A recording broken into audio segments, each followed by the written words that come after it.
Ashama harka fuunee jirra jirtu nagaaf jaalalli tokkummaan bakkuma jirtanitti isiniif yaa ta'u hordoftoota YouTube chaanaal kiyyaa warroonni chaanaalii kana sabiskiraayib gochuun maatii taatanii bakka nagaan uftanii galatuumaa isiniin jedha. Akkasuma immoo chaanaalii kanaa warri maatii ta'uudhaan barbaadan illee laayik sabiskiraayib sheer gochuu fi yaada qabdan immoo koomentii irratti barreessuun hiriyoota keessan biroo biraan gaatii maatii keenya ta'a isiniin jedha. Warri sabiskiraayib gootanii deebitanii itti gaaffatanii an subscribe gootanii si asumaan galatuumaa jedhama malee wanti biraan hin jedhamu. Amaleeffannaa akkasiin bareedina garuu kun wanta hin taanedha isiniin jechuu barbaada. Warroonni subscribe gootanii deebistanii immoo subscribe gootanii jechuu barbaadeni. Haa ta'u garuu sanas ta'e kana galatuumaa hirmaannaan keessan baay'ee natti tolee baay'ee na jajjabeessaati jira. Isinis immoo barnoota ani isiniif qoodurraatii waa tokko hinuma hubachuu jedhee namana viidiyoo adda irratti dhimma kaargoodhaan wal qabatee waa tokko isinitti meetiin ture. Isinis kanatti gammadanii irraatii barattanii sheer gootanis hiriyoota keessan biraan ni geessu jedhee abdii qaba. Tole har'a immoo warra human hair yookiin wiigii fayyadamtaniidhaa fi akkaataa itti human hair fayyadamtanii eessa akka bitattanii wiigii yookiin human hair qulqullina qabu bakka kamirraa akka argattanii hamma tokko isinitti himaa jechuudha. Ani fayyadamee beeku baadhus ijoollee irratti nan arga gwaardinyoonni koora fayyadamanii nan beeka waan ta'eef bakka isaaniitii bitanii akkamittiin akka fayyadamanii yoo maal godhan qulqullinni isaa eeggatee kwaalitii ta'ee bareedee isiniif argamu isinitti himuudhaaf hin jedha. Wantoota muraasadha jechuudha kan isinitti himu. Turtii keessan dhagatummoo viidiyoo kanatti na waliin taasisa. Tole hordoftoota kiyyaa human hair warri fayyadamtanii dursa osoo hin fayyadamin yookiin osoo hin bitiin dura warri fayyadamuudhaaf fedha qabdanii saayizii fi inchii baay'ina gamii akkasiin barbaachisu ogeessa fayyaa osoo mari'attanii gaariidha jedhee yaadaanis warreen arges akkasittiinidha kan isaan fayyadamanii. Garuu irra caalaan almost kan fayyadamaa jiru intinaan kun jechuudha. Human hairiin kun callisanii bakka arganii bitanii itti fayyadamu ijoollee baay'een jechuudha. Inni kun garuu rakkoo cimaa isinitti fida boodarra.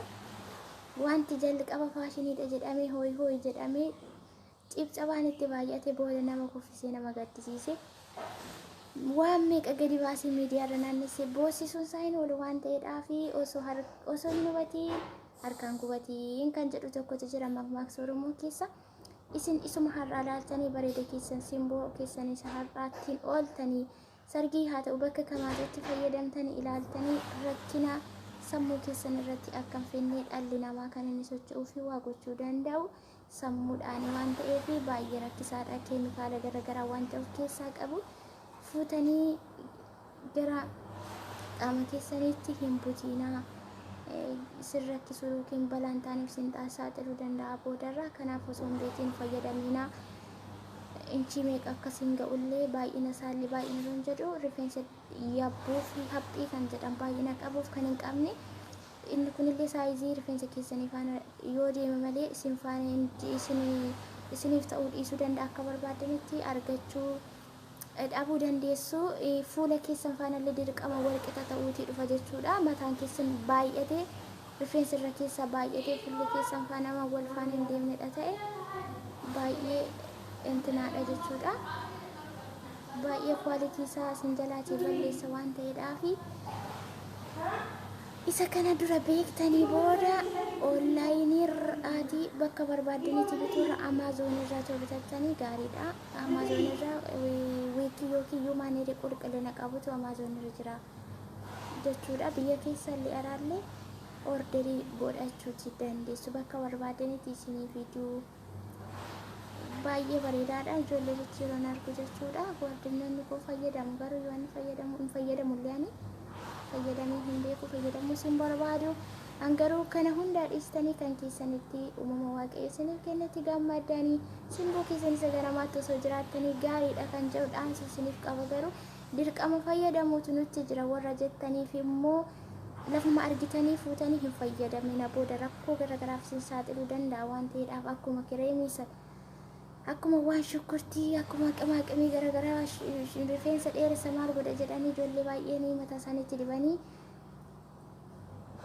isuma qabanii iyyuu dhabanii ta'an sana akka hin taaneedhaa fi amma yeroo ammaa kana faashiniin yuumaaneeri yookiin jirra jira natti fakkaatu warra fayyadamaniidhaa fi anillee intinaa isaa hin qabu kanuma waaqaynaaf kennachi gammadee jiraachaan jira gara fuulaatti illee hawwii kanaa hin qabu ani gorsisiniif qabu osoo dhiistanii gaarii natti fakkaata kunimti faayidaa waan qabu natti hin fakkaatu maallaqni itti boollee kana sinin jedhu jechuun danda'u warri fayyadamtan argitan itti beektu warri ganaa fayyadamtan immoo mana rifeensaa hojjetachuu gaafa geessitan illee baay'ee ulfaata jechuudha gatiinsa sanallee argeera jechuudhaani kanaaf in fayyadamna kana malee hin ta'u jettanii kan haga 80,000 jira jechuudha wiigiin kun isuma dhugaa haga 80,000 jira kan 10,000 kan 12,000 8,000 6,000 ol malee 6,000 gadi hin jiru xiqqoo kwalitii qaba kan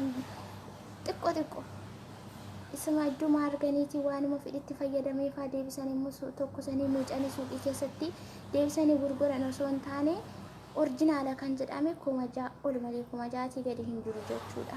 Kanaaf birri 30 bittan birri 20 bittan 50 bittan inni isatti fayyada isumayyuu durumayyuu rifeensa namaa miti rifeensa nam tolcheedha jedhee yaadanii bakka kamii akka dhufee eessatti akka oomishamee faafrikaa kam keessa akka bayan beeku isa kana isinitti himuun danda'u dhiifama naaf godha. Garuu jechuudha warri gatii salphaatiin bittanii yuumaan itti fayyadamtanii dhugaan isinitti magaarii isiniif hin ta'u maaliif baay'ee fokkisaadha. Bifa karaleensaallee baay'ee namatti hin tolu baay'ee nama jibbisiisaa fuula keessan faana hin deemu waan biraadha kan inni isin fakkeessu jechuudha. Kanaaf wanta isinirraa bareedu fayyadamuun keessan erganoollee gatiitti baastanii bituun keessan erganoollee wanta osoo ta'e baay'ee gaariidha jedha yaadan akka kootti walumaa galatti osoo fayyadamuu dhiistanii hin jedha garuu yoo fayyadamtan immoo waan ta'u fayyadamaa booda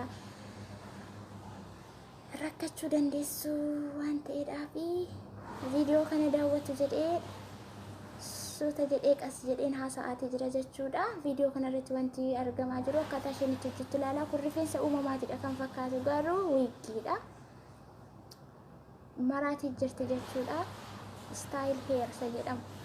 Maraatii jirti viidiyoo kanallee caqasaa asumaanii kanaaf akkuma argitanii gatii rakkasaatiin hin argadhe jettanii fuutanii itti fayyadamina rifeensa keessa qabdan isinirraatii isin malaaxessa jechuudha.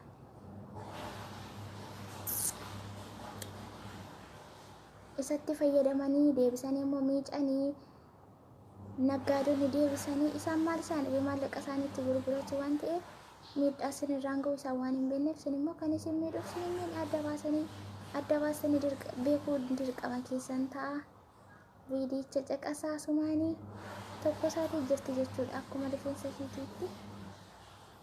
Rifeensa uumamaati fakkaata garuu miti. Dubbichi wiiggiin kun bakka bitamee Amaazon irraatidha. Amaazon irraa wiiggii qulqullina isaa eeggatee inchii barbaadan saayisii barbaadanii fi baay'ina isaa akka isin barbaadanitti isiniitiif dhufa jechuudha warra barbaadaniif. Garuu harka 100 keessaa parsantii 98 kan keessatti jiraachuutu otoo mokkortanii baay'ee namatti tola. Parsantii 2 immoo yeroon isaa yeroon ammaa kun wiiggii fayyadamuutu faashinii ta'ee jira waan ta'eef namni simbuusaatti amanuu xiqqoo waan of dagate waanuma namtolchee kanatti waan jarjaramaa jiruuf warra bakkeessaa parsantii 2 jedhe wiiggiitti yoo fayyadamtan seeraan itti fayyadamaa rakkoodha booda dubbichi isiniin jechuun barbaada.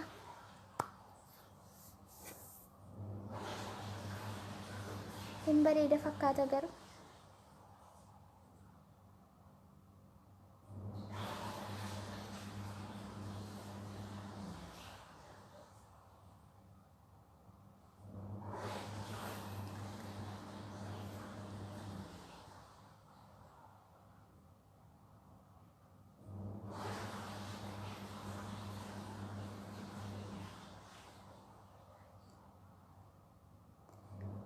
Tole hordoftoota kiyyaa viidiyoo kanarraa waa baratu jedhee yaada.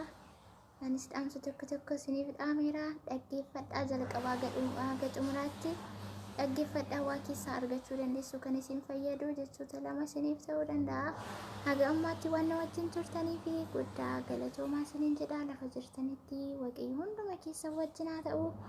Yeroo itti aanutti immoo viidiyoo birootiin aga walitti deebinutti warroota rifeensa dhumama keessanii fayyadamtanii shaamboo kamii fayyadamtanii fi saamunaalee garaagaraa kan jedhu qabadhee isiniif dhufa.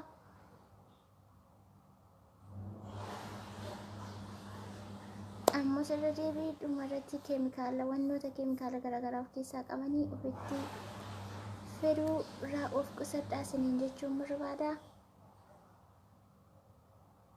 Akkasuma amma sirra deebii warri chaanaalii kana maatii ta'uudhaan barbaadan laayik sabiskiraayib gochuun maatii keenya taasisuun jecha nagaan tura baay'ee.